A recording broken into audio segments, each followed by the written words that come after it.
Hey, welcome. Today, we're diving into an idea that's as simple as it is deep. This incredible, unbreakable link between our physical world, our inner selves, and our faith. So, let's get right into it. Have you ever really thought about that? I mean, not just as a chore, something to check off a list, but as a genuine reflection of what you actually believe? The sermon we're exploring today asks this exact question, and the answer, well, it gets to the very heart of a core part of Islamic belief. And right here, this is the foundation for everything we're talking about. This powerful statement from the Prophet Muhammad is so much more than just a nice saying. It's a real guiding principle. It tells us that our faith, our īmān, isn't just some abstract feeling inside. Half of it, half, is expressed through the very real, very tangible act of purity. So let's start by digging into this divine connection. The idea here goes way beyond just keeping things tidy. It's really about consciously aligning our actions with a quality that God explicitly loves. Now, what's so interesting about this verse is the pairing. You see, it places purification right next to repentance, which is one of the most personal, most intimate acts between a person and God. This really shows us that keeping clean isn't just a physical thing, it's a spiritually significant act, a way to get closer to the divine. So, the big takeaway is this. When we clean our space, we're not just making things look pretty. It's actually a form of worship. And, just as important, it's an act of mercy. We're respecting the people around us, making sure they have a healthy, comfortable environment to be into. Okay, this all sounds great in theory, right? But where do we actually start? Well, the source material is super clear on this. Big change doesn't happen with some grand gesture. Nope.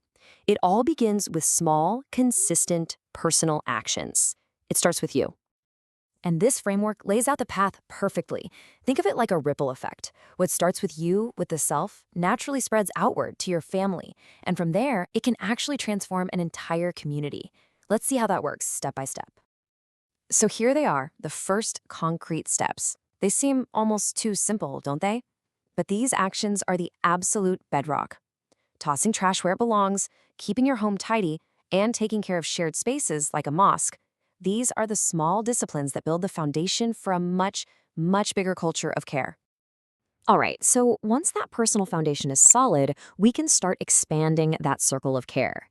This is where individual responsibility really turns into collective strength, moving from inside our own four walls out into our neighborhoods. And just look at how this thing can scale up. We get our kids involved, teaching them that being clean is part of having a noble character. Then we join up with our neighbors for community cleanups. We could even kickstart movements, like a one day without litter challenge, turning a shared value into a shared positive action. And wow, this slide really lays out the stakes, doesn't it? The choice is so stark. One path, the clean one, leads to peace, good health, and a community that feels genuinely cared for. The other path, it breeds the exact opposite, sickness, apathy, even friction between people.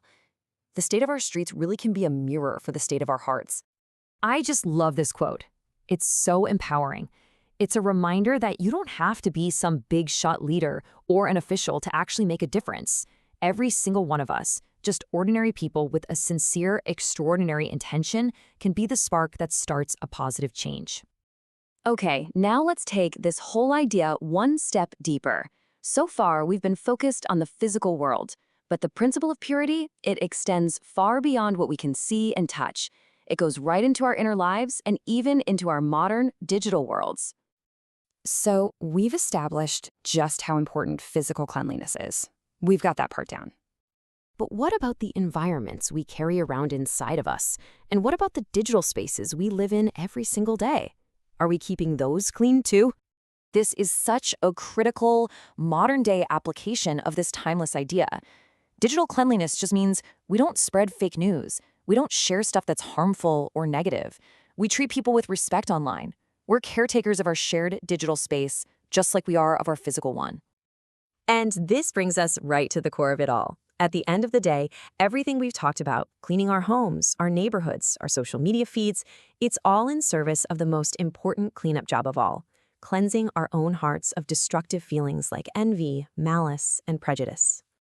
Because that's where the real transformation happens, A pure heart doesn't just keep that goodness to itself. It can't help it. It radiates kindness, compassion, and positivity to everyone and everything around it. It creates the very community we've been aspiring to this whole time.